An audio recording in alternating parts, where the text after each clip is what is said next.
আলহামদুলিল্লাহ, আল্লাহ দিকে এমন একটা চাকরি নিয়েছি, মানে এর গুণ শেষ করা যাইব না বইলা। এত গুণাগুণ, বেতন আলহামদুলিল্লাহ কোনো কম পাই না, তা 15-16 হাজার টাকা।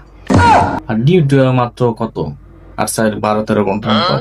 এই যে সকালবেলা আসি আর যাওয়ার কোনো নাম গন্ধ নাই, রাত 8:30 বেজে গেছে। এখন হালা করতে পারেন মিটিং, আমি কই যাবো? হ্যাঁ? আমার কি ঘরে বউ পোলাও আছে নাকি যে রাইন্দা বেড়ে রাখছে আর আমি যাই খাবো? তো আছে, কোনো টেনশন নেই। আমরা তো অদম বান্ধা, কোনো খোঁজ খবর নেই, যাই রান্ধো বারো কুটো মারো তারা খাবো। মানে কি ঠেয়াটা যে পড়ছে চাকরিটা নিয়ে, আল্লাহ ছাড়া কেউ জানে না।